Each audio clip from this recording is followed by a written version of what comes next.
اعوذ باللہ من الشیطان الرجیم بسم اللہ الرحمن الرحیم۔ آج کی ہماری گفتگو کا محور پارہ نمبر 19 ہے، جس کا آغاز ان لفظوں سے ہوتا ہے: وقال الذین لا یرجون لقاءنا لولا انزل علینا الملائکہ او نرى ربنا لقد استکبروا فی انفسهم وعتوا عتوا کبیرا۔ جنہیں ہماری ملاقات کی توقع نہیں، ان کا یہ کہنا ہے: ہم پر فرشتے کیوں نہیں اتارے جاتے، یا ہم اپنی آنکھوں سے اپنے رب کو کیوں نہیں دیکھ لیتے۔ یہ لوگ شکار ہو گئے ہیں، فخر کا، غرور کا، تکبر کا اور سرکشی کا شکار ہو گئے ہیں۔ اور اختتام اس سپارے کا ان لفظوں سے ہوا ہے: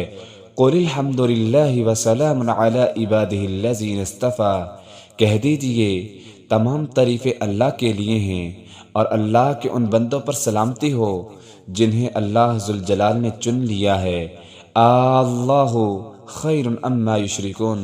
کیا اللہ بہتر نہیں جنہیں تم لوگ جن سے شریک ٹھہراتے ہو، ان لوگوں سے اللہ بہتر ہے۔ آغاز میں کافروں کے فخر اور غرور اور سرکشی کا تذکرہ،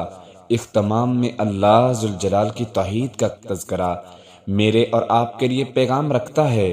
کہ رب کے بندے کی پہچان اور ذمہ داری یہ ہے کہ وہ لوگوں کے دل خراش جملوں کو نہ دیکھے، بلکہ وہ توحید کی صدائیں بلند کرنے میں لگا رہے۔ توحید کی بولی کا انداز ہمارے قلوب و اذہان میں پوست کرنے کے لیے اسی پارے میں سورۃ شعراء آیت نمبر 10 سے لے کر 68 تک سیدنا موسیٰ علیہ السلام کی دعوت کا تذکرہ، اسی سورت کی آیت نمبر 69 سے 104 میں سیدنا ابراہیم علیہ السلام کی دعوت کا تذکرہ، اسی صورت میں 105 سے 122 تک سیدنا نوح علیہ السلام کی توحید دعوت دینے کا تذکرہ، آیت نمبر 123 سے 140 تک سیدنا ہود علیہ السلام کی قوم عاد کو دعوت دینے کا تذکرہ، آیت نمبر 141 سے 159 تک سیدنا صالح علیہ السلام قوم سمود کو توحید کی دعوت دینے کا تذکرہ، آیت نمبر 160 سے 175 تک سیدنا لوط علیہ السلام کی قوم لوط کو دعوت توحید دینے کا تذکرہ، آیت نمبر 176 سے 191 تک سیدنا شعیب علیہ السلام کی اصحاب مدین کو دعوت توحید دینے کا تذکرہ۔ ہر ایک کے لیے قرآن مجید فرقان حمید کے الفاظ کذب، کذبت، کہ انہوں نے جھٹلا دیا، پیغمبروں کو جھٹلا دیا، توحید کے پیغام کو جھٹلا دیا، ہمارے لیے درس عبرت ہے۔ توحید کے بول بولنے والے کو چاہیے جب تک زندہ رہے توحید کے ترانے گاتا رہے اور اس کے ساتھ اپنا کردار پیش کرے۔ توحید کے اس بول میں تاثیر اس کے کردار پر منحصر ہوگی۔ جتنا کردار خوبصورت ہوگا، آواز بھی اتنی ہی پر اثر اور پر انداز ہوگی۔ آئیں دیکھتے ہیں اس پارے میں اللہ سبحانہ و تعالی نے مزید کون سے احکامات بیان فرمائے ہیں۔ اس پارے میں 3 صورتیں بیان ہوئی ہیں۔ سورۃ الفرقان، جس کا آغاز ہی اللہ تعالیٰ کی قدرت کاملہ سے ہوتا ہے اور مشرکین کے خود ساختہ معبودوں کی بے بسی کا نقشہ اللہ تعالیٰ نے کچھ یوں کھینچا ہے: تبارک الذی نزل الفرقان علی عبدہ لیکون للعالمین نذیرا الذی لہ ملک السماوات والارض ولم یتخذ ولدا ولم یکن لہ شریک فی الملک وخلق کل شیء فقدرہ تقدیرا۔ بہت بابرکت والا ہے وہ جس نے اپنے بندے پر فیصلہ کرنے والی کتاب اتاری تاکہ وہ جہانوں کے لیے ڈرانے والا ہو۔ وہ ذات کہ اسی کے لیے آسمانوں اور زمین کی بادشاہت ہے، اس نے نہ کوئی اولاد بنائی ہے اور نہ کوئی بادشاہی میں اس کا شریک ہے۔ یعنی آغاز میں ہی اللہ سبحانہ و تعالیٰ نے اپنا تعارف کروا دیا اور مشرکین مکہ کو جواب دیا کہ جو اللہ کے علاوہ معبود بنا رہے ہیں، وَاتَّخَذُوا مِن دُونِهِ آلِهَةً لَا يَخْلُقُونَ شَيْئًا وَهُمْ يُخْلَقُونَ وَلَا يَمْلِكُونَ لِأَنفُسِهِمْ ضَرًّا وَلَا نَفْعًا وَلَا يَمْلِكُونَ مَوْتًا وَلَا حَيَاةً وَنُشُورًا۔ اللہ فرماتے ہیں جو اللہ اللہ کے سوا کوئی اور معبود بنا رہے ہیں، وہ تو چیز کوئی پیدا نہیں کر سکتے، وہ تو خود پیدا کیے ہیں، وہ تو نفع اور نقصان کے مالک نہیں ہیں، اور نہ ہی کسی کو موت دینے کے اور نہ ہی زندگی دینے کے مالک ہیں۔ یہ جو معبودات باطلہ اپنا رہے ہیں، بنا رہے ہیں، اللہ فرماتے ہیں ایسے لوگوں کا ہم انجام رسوا کن انجام اور عذاب کن انجام ان کا ہوگا۔ اسی طرح اللہ سبحانہ و تعالی نے قرآن مجید اور رسول صلی اللہ علیہ وسلم کی اقدس پر مشرکین مکہ کے جو اعتراضات تھے ان کا جواب دیا۔ قرآن اس ذات کا کلام ہے جو کائنات کے راز جانتا ہے۔ کافر کہتے تھے محمد صلی اللہ علیہ وسلم نے قرآن خود گڑھ لیا۔ اللہ تعالیٰ نے اس کا جواب دیا، وقال الذين كفروا إن هذا إلا إفك افتراه وأعانه عليه قوم آخرون وقد جاءوا ظلما وزورا وقالوا أساطير الأولين، اور ان لوگوں نے کہا جنہوں نے کفر کیا، یہ نہیں ہے مگر ایک جھوٹ جو اس نے گڑھ لیا ہے، اور کچھ دوسروں نے اس پر اس کی مدد کی، سو بلا شبہ وہ ایک ظلم اور جھوٹے پر اتر آئے ہیں۔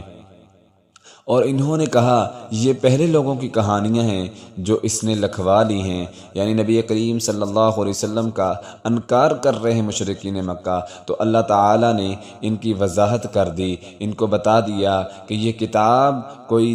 عام کتاب نہیں ہے، یہ خود سے گڑی کتاب نہیں ہے، بلکہ اللہ نے اس کو نازل کیا ہے، اس ذات نے اس کو نازل کیا ہے جو جانتا ہے، یعلم السر فی السماوات والارض، جو زمین میں پوشیدہ باتوں کو بھی جانتا ہے، آسمان میں پوشیدہ باتوں کو بھی جانتا ہے، بے شک وہ بخشنے والا اور رحم کرنے والا ہے۔ یعنی قرآن مجید میں جس قدر علم اور گہری معلومات ہیں، یہ ممکن ہی نہیں کوئی انسان ایسا کلام بنا سکے۔ اس میں کائنات کے ان رازوں سے پردہ اٹھایا گیا، کسی انسان کے لیے ان رازوں تک پہنچنا ممکن نہیں ہے۔ اسی طرح اللہ سبحانہ و تعالیٰ نے رسول کے انسان ہونے کا مسئلہ کافر رسول اللہ صلی اللہ علیہ وسلم کے بارے میں کہتے تھے، یہ کیسا اللہ کا رسول ہو سکتا ہے، یہ تو عام انسانوں کی طرح کھاتا پیتا ہے اور بازاروں میں جا کر ضرورت کی چیزیں خریدتا ہے۔ مشرکین کے اس اعتراض کا اللہ تعالیٰ نے پہلے بھی کئی بار جواب دیا، یہاں ان کو اللہ سبحانہ و تعالیٰ نے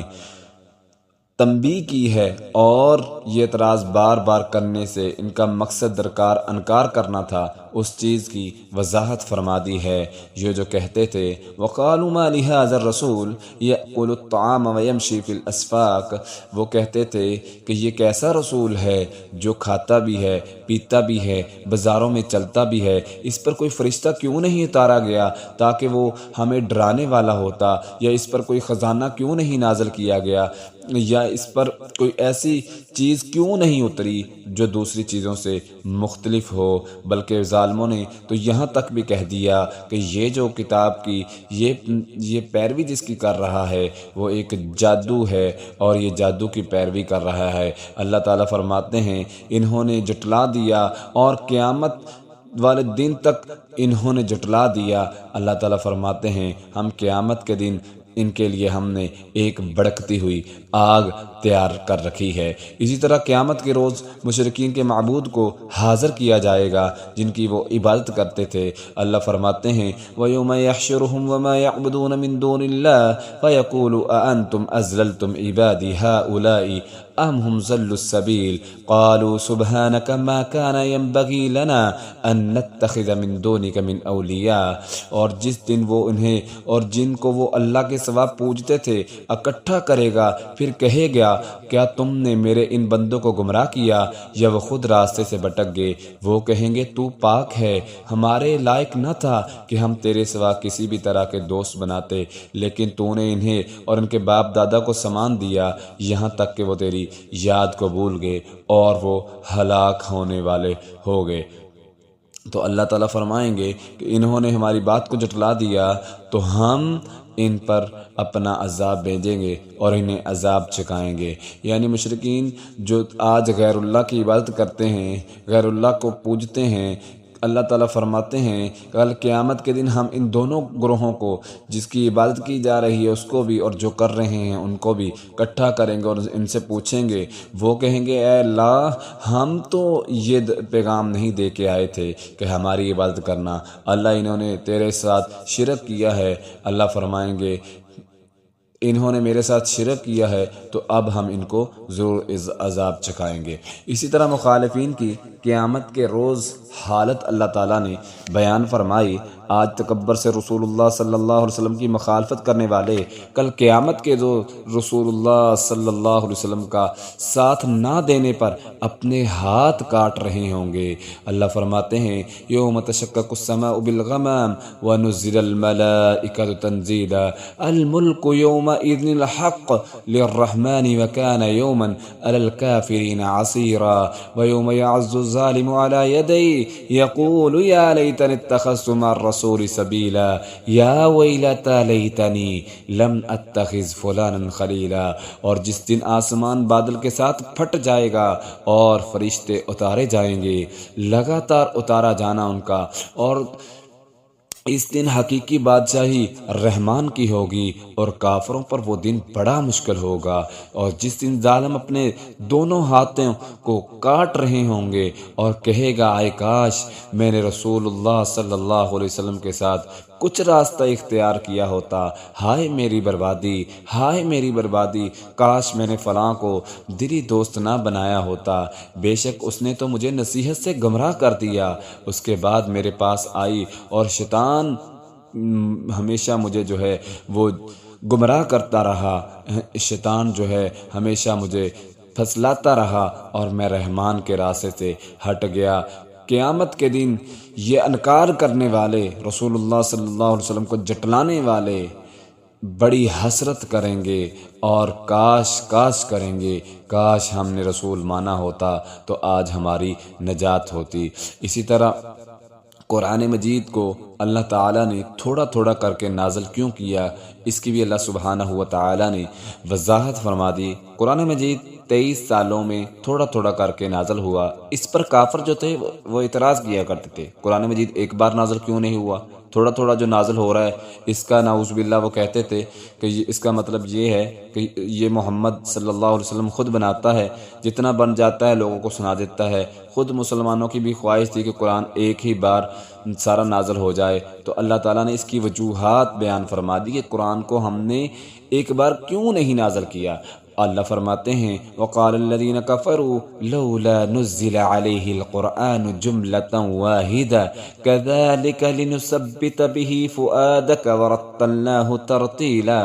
اور ان لوگوں نے کہا جنہوں نے کفر کیا یہ قرآن اس پر ایک ہی بار کیوں نہ نازل کر دیا گیا، اسی طرح ہم نے اللہ تعالیٰ کہتے ہیں اتارا تاکہ ہم اس کے ساتھ تیرے دل کو مضبوط کریں، اور ہم نے اسے ٹھہر ٹھہر کر پڑھا، خوب ٹھہر کر پڑھنا، اور وہ تیرے پاس کوئی مثال نہیں لاتے مگر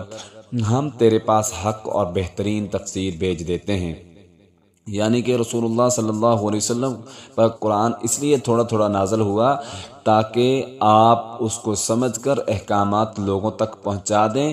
اور لوگ اس پر عمل کرنے میں ان کے لیے آسانی ہو۔ اسی طرح اللہ سبحانہ و تعالیٰ نے عباد الرحمن سورت کے آخر میں اللہ تعالیٰ نے عباد الرحمن کے اخلاق اور کردار کا ایک نقشہ کھینچ کر عوام کے سامنے رکھ دیا اور فرمایا کہ جو اس سیرت و کردار کے لوگ ہیں جو محمد صلی اللہ علیہ وسلم کی تعلیمات سے تیار ہوئے ہیں، اس کے برعکس وہ نمونہ اخلاق بھی دیکھیں جو عام عربوں میں پایا جاتا تھا اور جسے برقرار رکھنے کے لیے جہلیت کے لمبردار ایڑی چوڑی کا زور لگا رہے تھے۔ پھر خود فیصلہ کرو دونوں نمونوں میں سے کون سا بہتر ہے۔ وَهُوَ الَّذِي جَعَلَ اللَّيْلَ وَالنَّهَارَ خِلْفَةً لِمَنْ أَرَادَ أَنْ يَذَّكَّرَ أَوْ أَرَادَ شُكُورًا وَعِبَادُ الرَّحْمَنِ الَّذِينَ يَمْشُونَ عَلَى الْأَرْضِ هَوْنًا وَإِذَا خَاطَبَهُمُ الْجَاهِلُونَ قالوا سلاما والذين يبيتون لربهم سجدا وقياما والذين يقولون ربنا اصرف عنا عذاب جهنم ان عذابها كان غراما۔ اللہ سبحانہ و تعالی مومنوں کی صفات بیان کرتے ہیں اور اللہ تعالیٰ فرماتے ہیں رحمان کے بندے تو وہ ہیں جو زمین پر چلتے ہیں، نرمی سے چلتے ہیں، اور جب جاہل لوگوں سے ہم کلام ہوتے ہیں تو ان کو بھی سلام کہتے ہیں۔ رحمان کے بندے تو وہ ہیں جو سجدے کرتے ہیں، قیام کرتے ہوئے رات گزارتے ہیں، اور جو کہتے ہیں اور وہ دعا یہ کرتے ہیں اے ہمارے رب ہمیں جہنم سے بچا لینا، جہنم کا عذاب ہم سے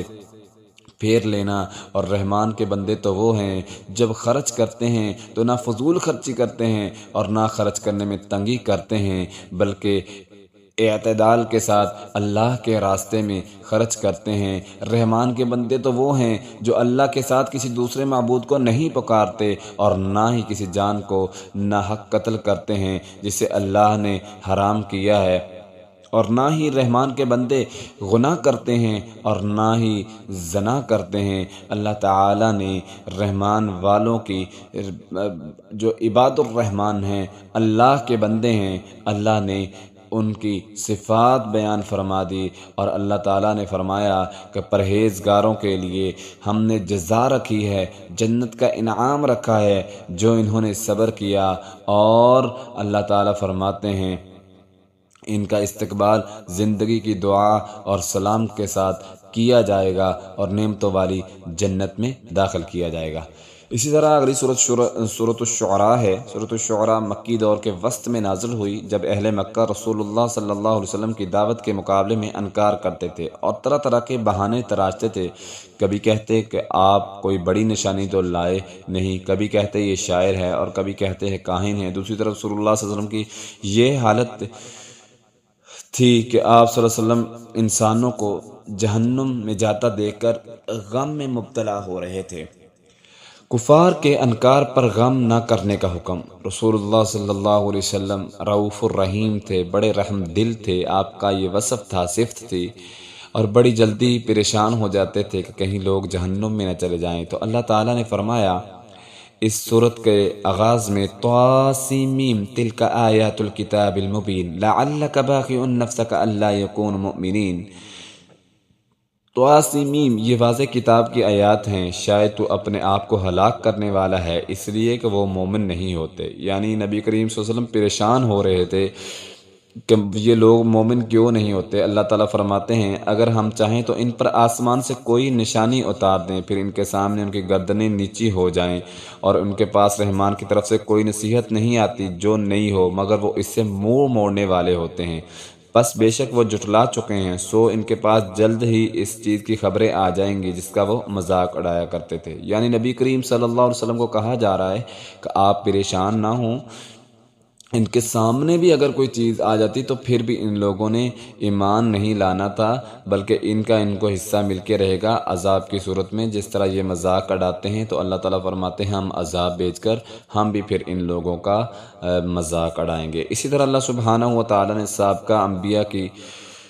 مثالیں بھی دی ہیں کہ نبی کریم صلی اللہ علیہ وسلم کو مخاطب کرتے ہوئے فرمایا کہ پہلے انبیاء کو بھی ان کی قوموں نے جھٹلایا تھا، جیسے موسیٰ علیہ السلام کی قوم نے جھٹلایا، اسی طرح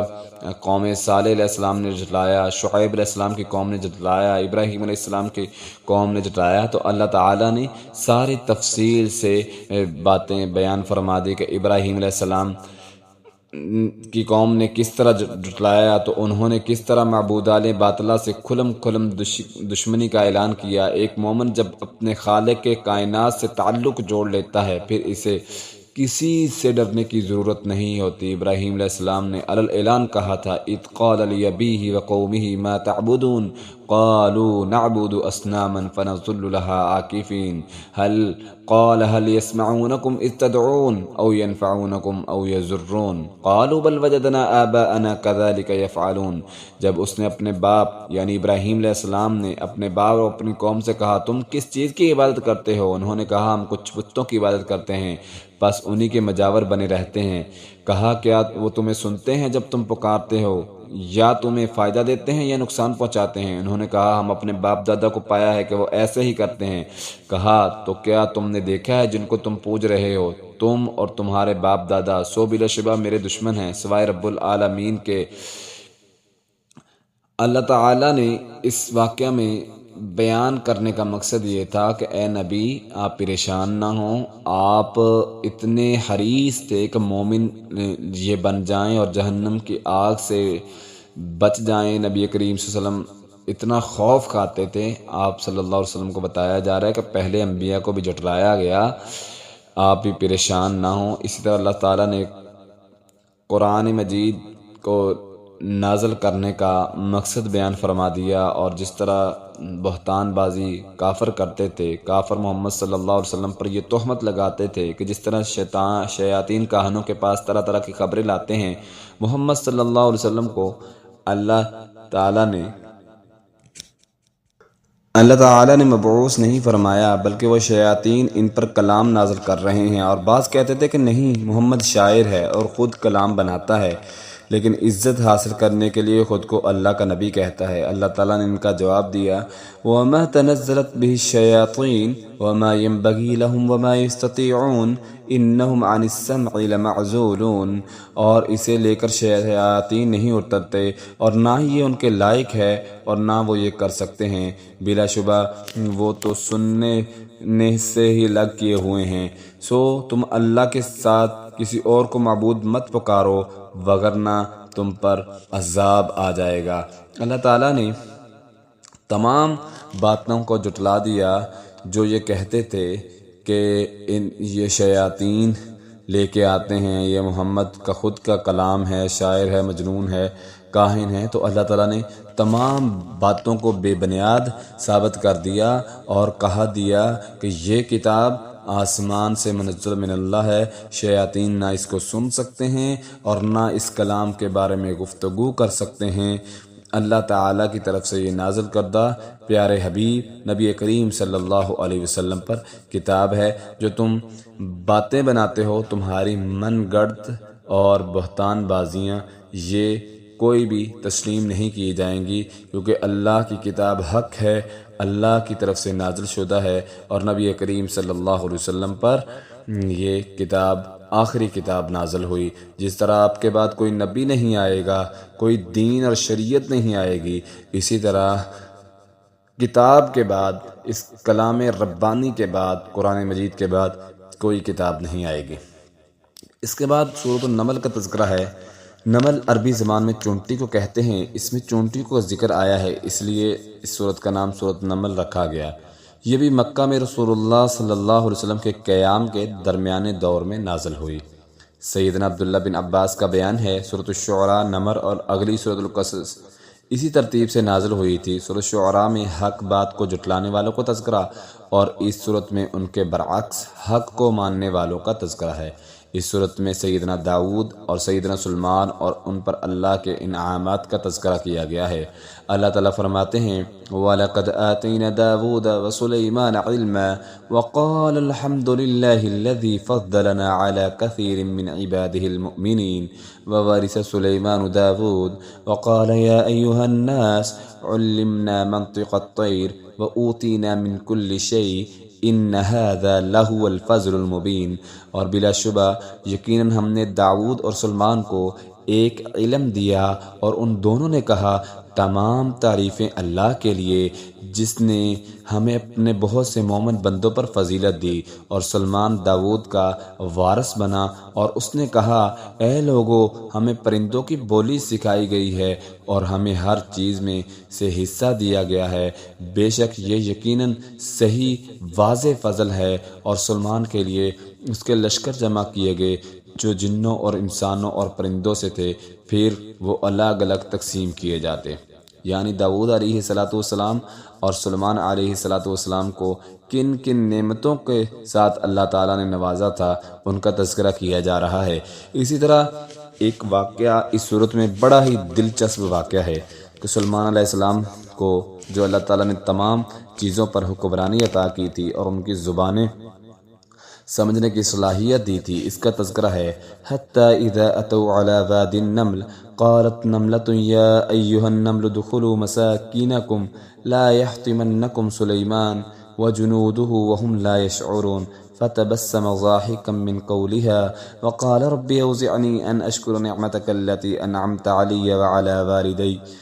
یہاں تک کہ جب وہ چونٹیوں کی وادی پر آئے تو ایک چونٹی نے کہا، اے چونٹیوں اپنے گھروں میں داخل ہو جاؤ۔ واقعہ کا پس منظر یہ ہے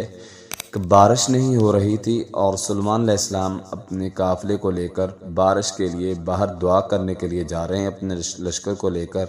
تو ایک چونٹی جو سردار تھی وہ چونٹیوں کو کہتی ہے کہ اپنے اپنے گھروں کو واپس چلے جاؤ، سلیمان کا لشکر آ رہا ہے، کہیں ایسا نہ ہو کہ اس کے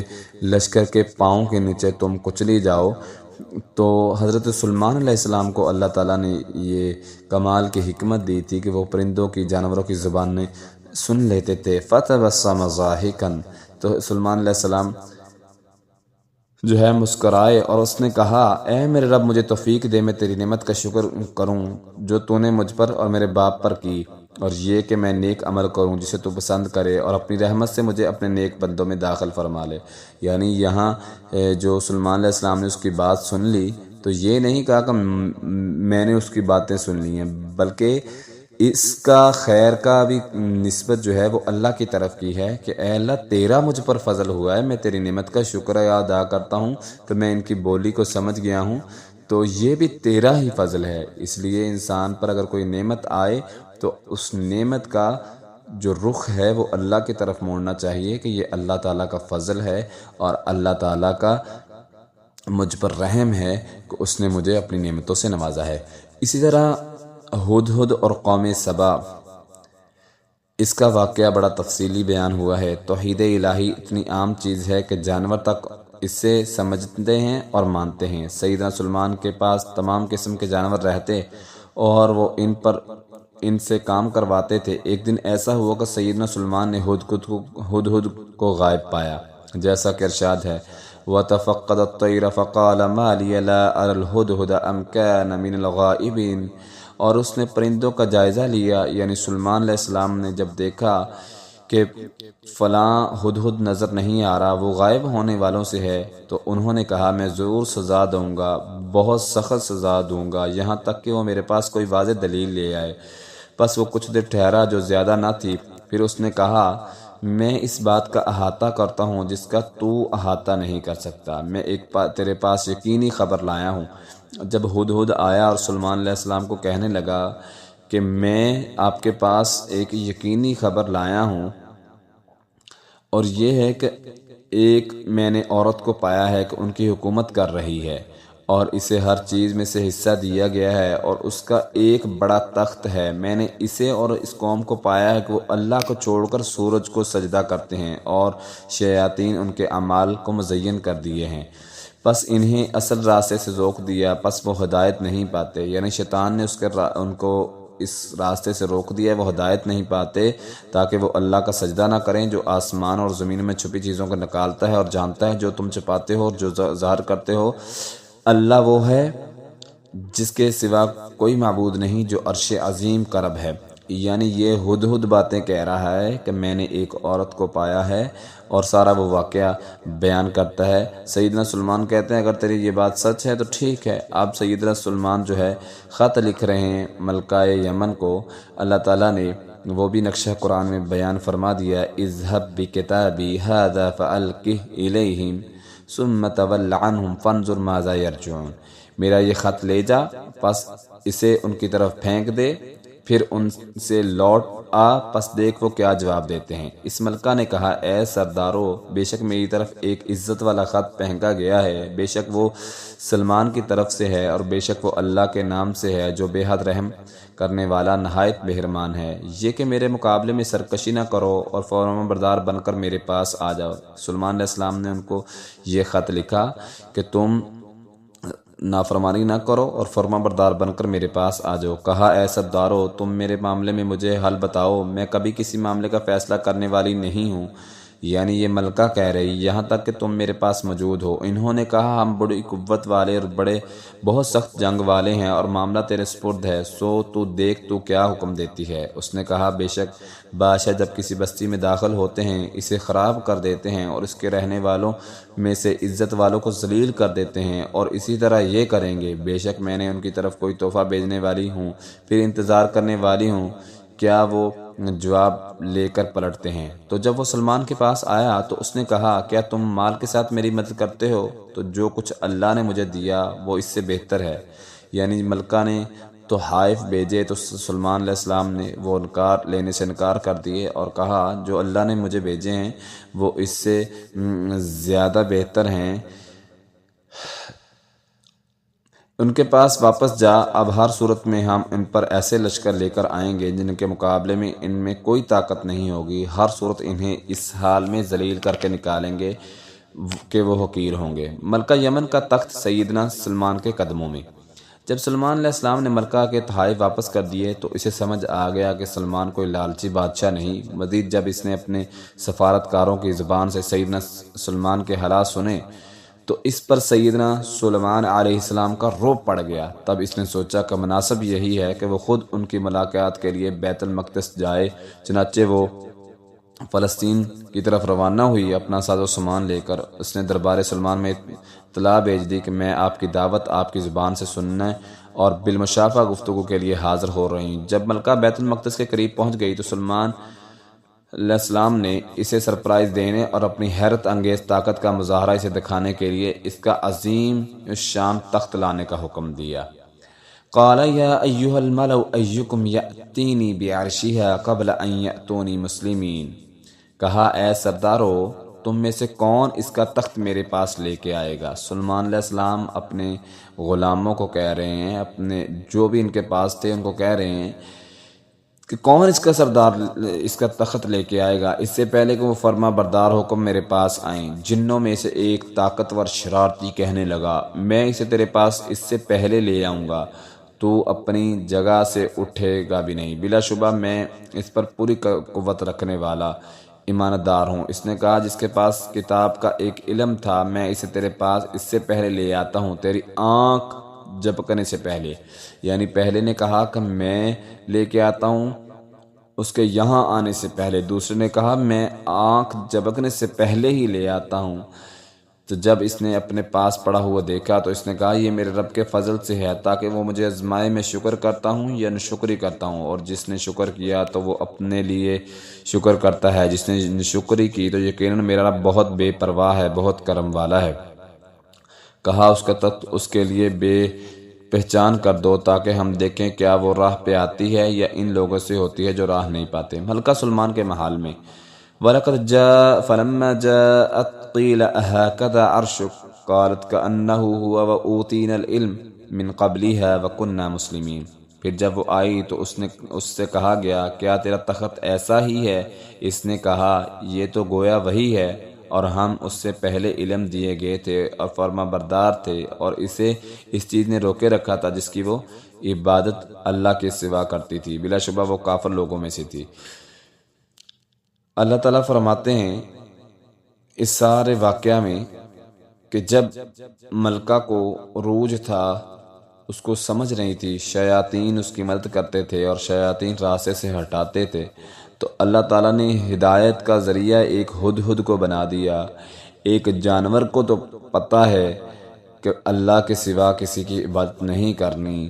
اور جانور جو ہے وہ جان گیا کہ میرا حقیقی مالک کون ہے، لیکن آج کا انسان جس پر اللہ نے اتنی نعمتیں عطا کی ہیں، اتنی اللہ تعالیٰ نے نعمتوں کی برکھا برسائی ہے، مگر وہ اپنے رب کو بھول گیا۔ جب ملکہ کو اس بات کی سمجھ آتی ہے اور کیا کہتی ہے قیل لها ادخلی الصرح، اس سے کہا گیا اس میں محل میں داخل ہو جا، تو جب اس نے اسے دیکھا تو اسے گہرا پانی سمجھا اور اپنی دونوں پنڈلیوں سے کپڑا اٹھا لیا۔ اس نے کہا یہ تو شیشے کا صاف ملائم بنا ہوا فرش ہے۔ اس ملکہ نے کہا اے میرے رب، بے شک میں نے اپنی جان پہ ظلم کیا اور میں نے سلمان کے ساتھ رب العالمین کے ساتھ فرما بردار ہوگی۔